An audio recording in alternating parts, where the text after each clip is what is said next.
Imagine having two mentors in your life. One is brilliant, highly educated, holds a PhD, and works tirelessly for the government, yet constantly struggles with bills. The other never finished high school, but owns multiple thriving businesses and is one of the wealthiest men in town. Who would you listen to about money? Hello, and welcome back to our channel. Today, we're diving deep into one of the most famous personal finance books of all time, Rich Dad, Poor Dad by Robert Kiyosaki. This book hasn't just sold over 40 million copies, it's an absolute cultural phenomenon that has fundamentally changed the way an entire generation thinks about money, wealth, and the very concept of a good job. Kiyosaki uses the narrative of his two fathers, his biological, poor dad, who was his highly educated but financially struggling father, and his best friend's rich dad, his wealthy entrepreneurial mentor, to expose the profound psychological and systemic differences in how the rich and the poor approach finance. The core conflict is not between education and ignorance, it's between traditional thinking and financial intelligence. Poor Dad believed the traditional school mantra, get good grades, find a safe, secure job, and climb the corporate ladder. Rich Dad taught a different kind of curriculum, how to acquire and manage assets, how to understand taxes, and how to use debt as leverage.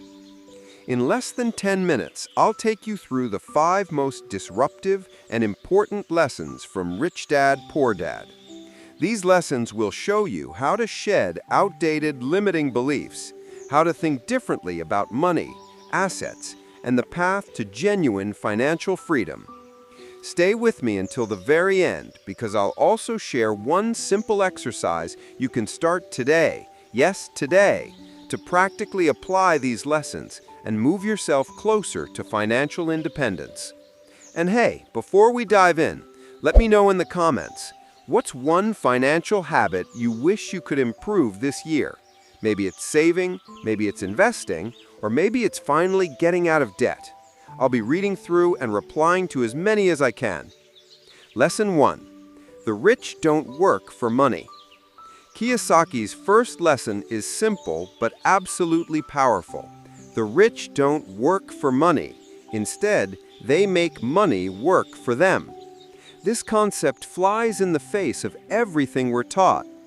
The entire paradigm of a job, the contract, the salary, the benefits, is built on the premise that you trade your time for money.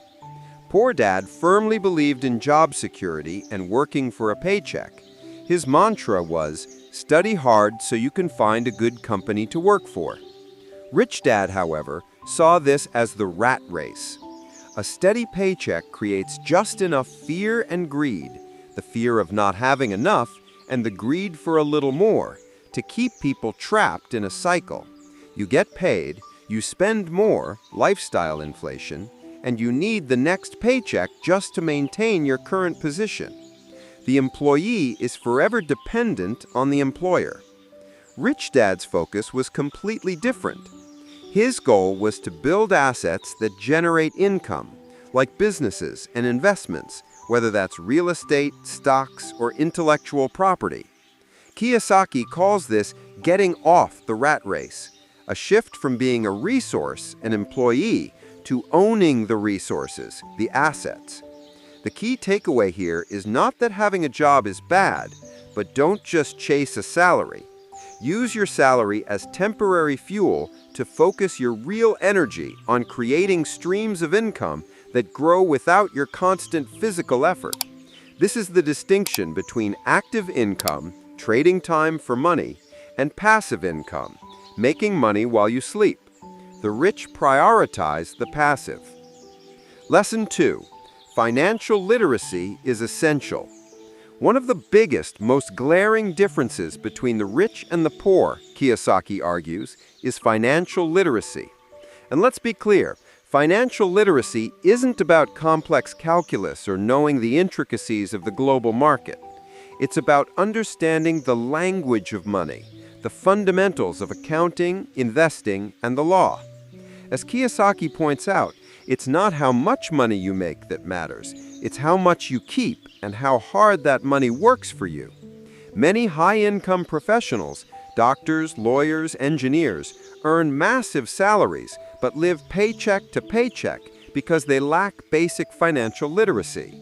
They earn high income, but their high expenses and poor investment choices lead them to exactly the same financial distress as low-income earners. Kiyosaki calls this the trap of high spending. You need to know how to read financial statements. You need to understand the relationship between a profit and loss statement and a balance sheet.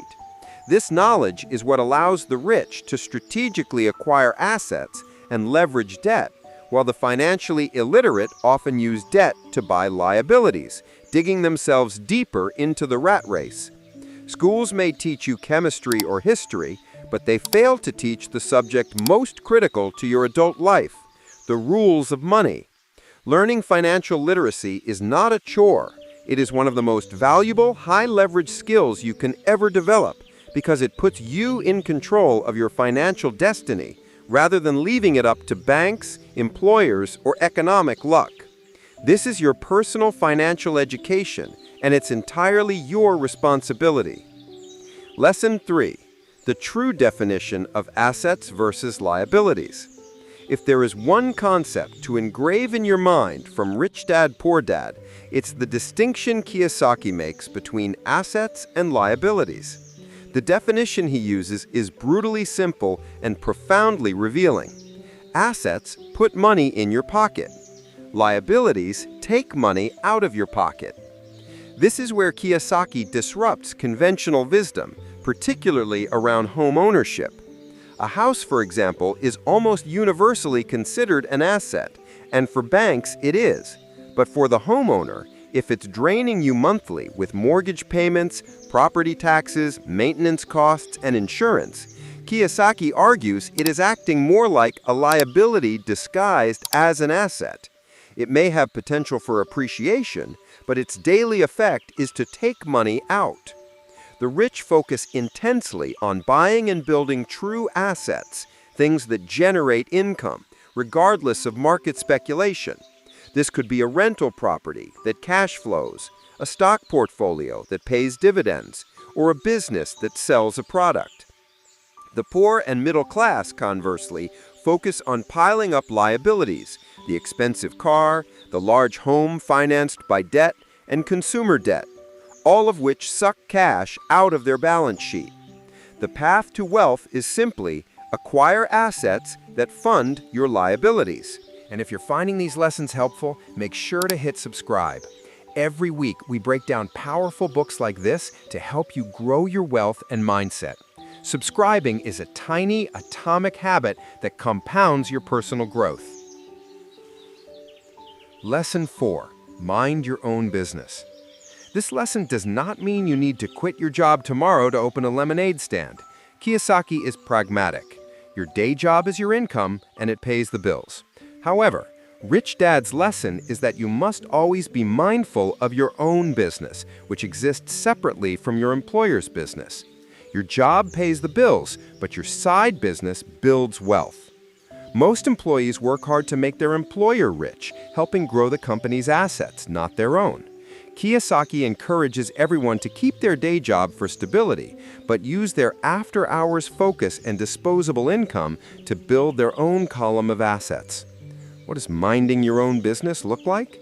It means consciously allocating capital and time toward building tangible assets that generate income, like investments, or developing side hustles and small businesses that can one day replace your paycheck. The rich understand that building systems is the goal. They build businesses that eventually free them from needing a paycheck. They don't want to be the business, they want to own the business. Lesson 5. The importance of financial independence.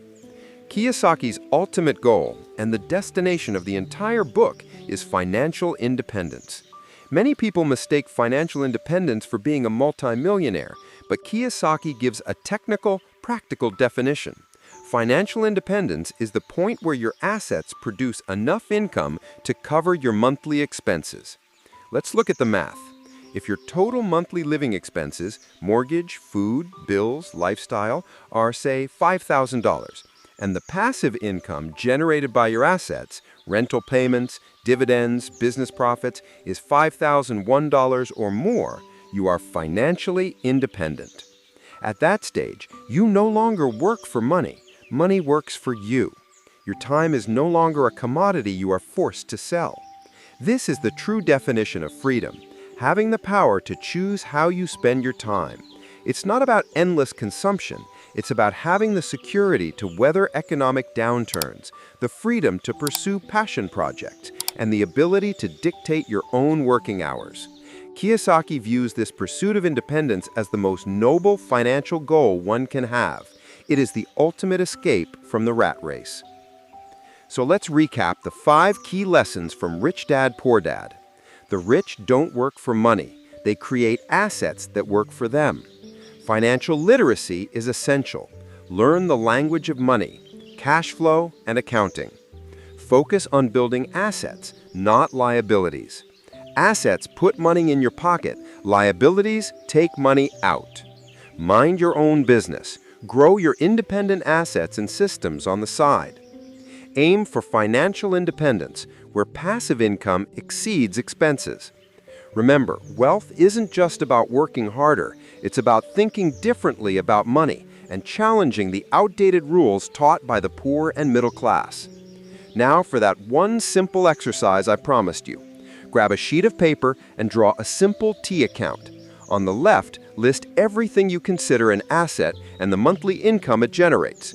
On the right, list every liability and the monthly expense it incurs.